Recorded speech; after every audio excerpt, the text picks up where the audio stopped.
Notre correspondant à Moscou, Alban Mikosi, a décidé ce matin de vous raconter une curieuse histoire. Alors ça concerne à la fois un dessin animé et vous allez voir la Bible. On commence par le dessin animé, la Bible, tout à l'heure. Alors vous connaissez probablement ce dessin si vous avez des enfants, vous vous en souvenez, Madagascar, dans lequel il y avait un zèbre et ses copains pingouins qui en avaient assez d'un zoo. Ils se sont dit, bon, on va aller faire un tour, on va découvrir la vraie vie, quoi. Et bien là, ça s'est passé un peu comme ça, à Tbilissi. C'est en Géorgie, à la suite de pluies diluviennes, la centaine d'animaux du zoo a été emporté par les flots. Et voilà. Et 10 jours après, mais où sont-ils? Bonne question que l'on va poser à Alban. Bonjour Alban. Alors, ils sont passés où? Bonjour William, bonjour à tous. Eh bien, certains sont effectivement revenus, d'autres ont été attrapés, certains sont morts et les derniers courent toujours dans la nature. Alors, c'est une aventure dont j'avais envie de vous reparler parce que souvent on traite une actualité lorsqu'elle tombe et puis 8-10 jours après, elle a été chassée par autre chose et on n'en parle plus.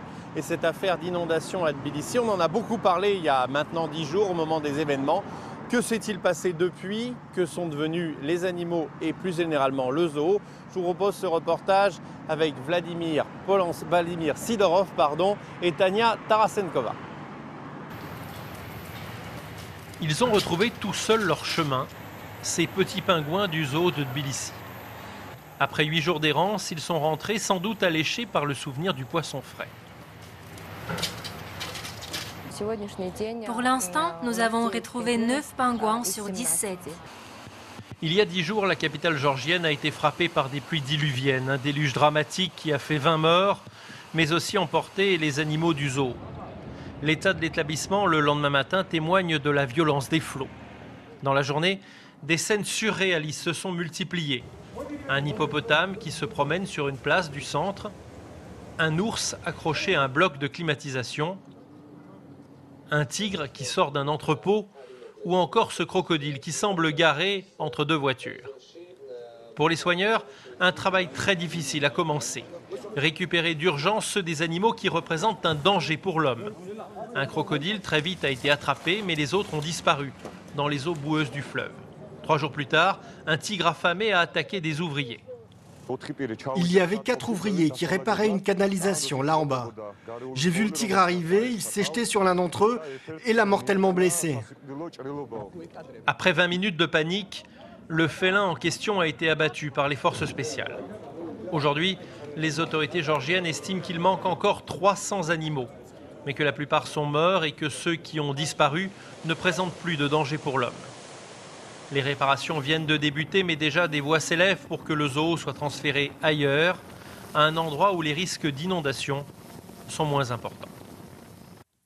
Alors, pour le dessin animé, je vous en parlais tout à l'heure, et je vous disais la Bible maintenant. La Bible, vous allez voir pourquoi. Parce que ce qui est assez étonnant, et vous en parliez dans le reportage que l'on vient de voir, il faut se dire qu'on se trouve dans la région où la religion chrétienne situe l'aventure de l'Arche de Noé après le déluge biblique. Alors du coup, est-ce qu'il n'y a pas quelqu'un là-bas, ou plusieurs, je ne sais pas, qui se dit, mais on dit que c'est une légende, mais peut-être que c'est pas faux cette histoire d'Arche de Noé. Alors ? Effectivement, les Georgiens en parlent beaucoup actuellement. Alors il faut savoir que dans les traditions bibliques notamment, il y a souvent un fond de vrai. Et cette région du Caucase est frappée par des déluges qui n'ont rien à voir avec ce qu'on connaît en France. Vous savez, en France, dans la région de Montpellier notamment, après l'été, il pleut énormément. Ça, c'est une plaisanterie à côté de ce qui peut pleuvoir au Caucase. Il y a véritablement des murs d'eau qui peuvent s'abattre sur les régions. Moi, j'ai vécu ça une fois à Bakou, en Azerbaïdjan. Des murs d'eau qui tombent du ciel parce qu'il y a une confrontation entre une région chaude, une mer chaude et une montagne qui monte très haut puisque le Caucase va à plus de 5000 mètres. La leçon de tout ça, c'est que oui, les textes religieux sont souvent basés sur quelque chose de vrai au départ. Après, il y a beaucoup de légendes, pratiquement que de la légende. Mais il y a toujours un fond de vrai. Par exemple, l'Atlantide. L'Atlantide, elle a vraiment existé. Il y a vraiment des îles en Méditerranée ou au début de l'Atlantique qui se sont effondrées dans la mer. Et ça a donné cette légende qui encore aujourd'hui interroge les scientifiques. Voilà, avec toute une bande de gens qui vivent là-dessous très librement. Non, ça c'est autre chose, hein. On vous racontera. Merci Alban, bonne journée et à très bientôt.